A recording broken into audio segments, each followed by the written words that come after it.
ভাইয়েরা, যুবক, ছাত্র, সকল পর্যায়ের আমার চান্দিনাবাসীগণ, বেদে সম্প্রদায়ের সাথে আমি শৈশব থেকেই পরিচিত। বেদে সম্প্রদায় এক সময় নৌকাতে বসবাস করত। ইলিয়টগঞ্জের পাশে আমি আমার মামার বাড়িতে যখন যেতাম, তখন ওই যে ইলিয়টগঞ্জের উত্তর পাশ এবং দক্ষিণ পাশে যে গাং আছে, সেই জায়গাতে বেদে সম্প্রদায়ের হাজার হাজার পরিবার নৌকায় বসবাস করত।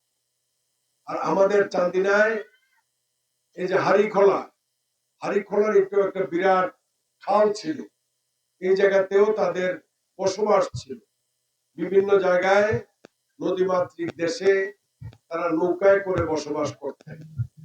কিন্তু সময়ের পরিবর্তনে আজকে সকল জলপথ মূলত বন্ধ হয়ে গেছে, খাল বিল শুকিয়ে গেছে। আমাদের পার্শ্ববর্তী দেশ ভারত 1965 সনে ফারাক্কা বাঁধ নির্মাণ করার পরে আমাদের পর্যাপ্ত পানি তারা শুষ্ক মৌসুমে সরবরাহ করে না। আর যখন আমাদের পানির প্রয়োজন নাই, সেই বর্ষায় তারা সুইচ ইগুলো ছেড়ে দেয়, সেই ফারাক্কা বাঁধগুলো ছেড়ে দেয়। আমাদের বাংলাদেশের বিভিন্ন অঞ্চল প্লাবিত হয়, বন্যা হয়, মানুষ সেগুলোতে কষ্ট পায়। আপনারা এগুলোর জ্বলন্ত সাক্ষী। আজকে হয়তো বাংলাদেশের কিছু কিছু জায়গা আছে, হয়তো নদীমাতৃক জায়গাগুলোতে আপনাদের সম্প্রদায়ের অনেকে এখনো বসবাস করে। আমাদের এই যে চান্দিনা, এই চান্দিনায় আমার ভাই জহির বলল, সে আমাকে 82 সন থেকে জানে, চিনে। আমি আজ থেকে 47 বছর আগে সর্বপ্রথম মাত্র 27 বছর বয়সে আমি জাতীয় সংসদ সদস্য এমপি নির্বাচিত হই। আমি কোথাও কোনো প্রতিশ্রুতি বা ওয়াদা করলে সেটা বরখেলাপ হয়েছে এমন কোনো নিদর্শন নাই। আমি যখন অল্প বয়সের ছিলাম, 79 সনে 27 বছর বয়সে এমপি হয়েছি।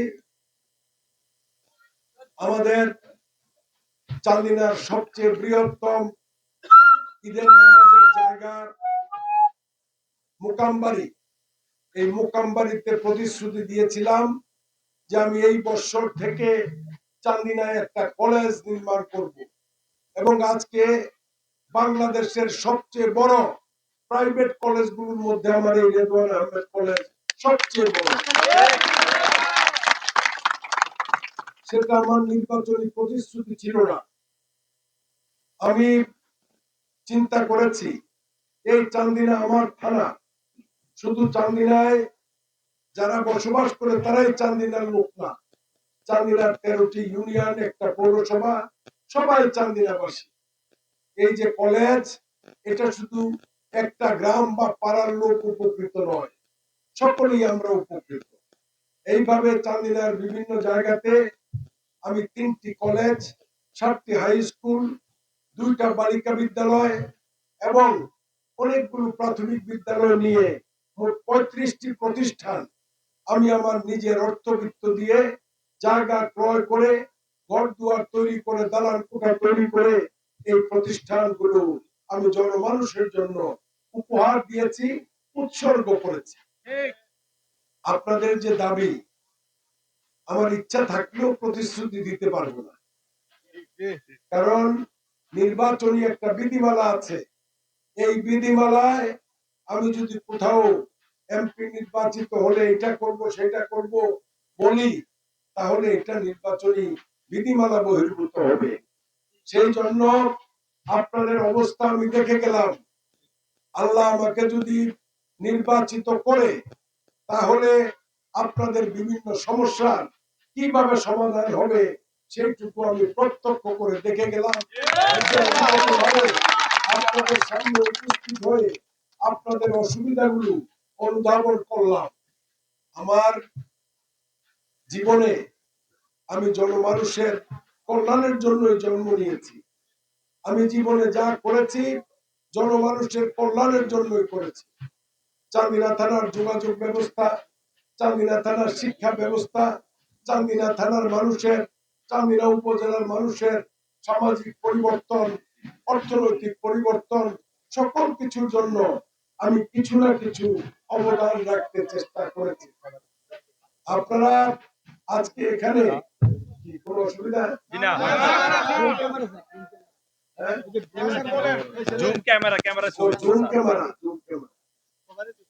আচ্ছা, আপনারা সবাই তো জানেন বিএনপির মার্কাটা কি? বিএনপির মার্কাটা ধানের শীষ। কিছু কিছু লোক আগে বিএনপিতে ছিল, তাদেরকে তারেক রহমান সাহেব নির্বাচনে প্রতিদ্বন্দ্বিতা করার জন্য মনোনয়ন দেন নাই, মনোনয়ন দিয়েছেন আমাকে। তাইলে এই ধানের সৃষ্টি অন্য কারো মার্কা না আমার মার্কা? আপনার মার্কা। আমার মার্কা। তারা কি বলে যে আমরা বিএনপি করি কিন্তু আমাদের মার্কাটা হলো কলস। এটা কি সত্য কথা? এটা মিথ্যা কথা না? আপনাদের কাছে বা গ্রামের কারো কাছে এই মিথ্যা বলে কি তারা সেটা স্থাপন করতে পারবে? আমার মা বোনরা আপনারা এখানে আছেন, আমার যদি আজকে নির্বাচন না হতো, আপনাদের এই অবস্থা আমি অনুধাবন করতাম, আমি নিজের অর্থ ব্যয় করে হলেও আপনাদের এই উপকারটুকু করতাম। যাই হোক, আমি শুনলাম, আমি দেখলাম আপনারা আমাদের সমাজের মানুষ। আমাদের দেশে ক্ষুদ্র নৃগোষ্ঠী বলতে কিছু নাই। হিন্দু, মুসলমান, বৌদ্ধ, খ্রিস্টান, বেদে সম্প্রদায় হোক আর যে কোনো সম্প্রদায় হোক, আমরা সবাই বাংলাদেশের মানুষ, আমরা বাংলাদেশী। আমাদের নিজেদের মধ্যে সামাজিক সম্পর্ক থাকবে, নিজেদের মধ্যে সামাজিক ব্যবস্থা থাকবে এবং নিজেরা আমরা একই সমাজের ব্যক্তি হিসাবে, একই সমাজের লোক হিসাবে আমরা সমাজে বসবাস করব। এটাই হচ্ছে বাস্তবতা। আপনারা আজকে আগে লেখাপড়া করতেন না, এক জায়গা থেকে আরেক জায়গায় নৌকা দিয়ে চলে যেতেন, কিন্তু আজকে আপনারা চান্দিনার স্থায়ী বাসিন্দা এবং স্থায়ী বাসিন্দা হিসাবে চান্দিনার যতটুকু সুযোগ সুবিধা আপনাদের জন্য প্রয়োজন, সেই সুযোগ সুবিধা ইনশাআল্লাহ সরকারের পক্ষ থেকে আমি আজকে আপনাদের সাথে এইভাবে মিলিত হতে পেরে আমি অত্যন্ত ধন্য হয়েছি। আপনাদের মধ্যে যে একতা আছে, আপনারা যে একে অপরকে এইভাবে আগলে ধরে রাখেন, আপনাদের একতা বাংলাদেশের একটা দৃষ্টান্ত। একে অপরের সুবিধা অসুবিধায় আপনারা যেভাবে এগিয়ে আসেন, অনেক সমাজে কিন্তু এইরকম আর্থিক সম্পর্ক হয় না। কাজেই আপনারা অনেক দিক থেকে প্রশংসা পাওয়ার যোগ্য। আমি আশা করব আপনারা 12ই ফেব্রুয়ারিতে আপনাদের পাশেই ভোট কেন্দ্র আছে, সেই ভোট কেন্দ্রে যাবেন এবং কি মার্কায় ভোট দিবেন? ধানের শীষে ভোট দিবেন। কেউ আপনাদেরকে উল্টাপাল্টা কথা বলে যাতে এদিক সেদিক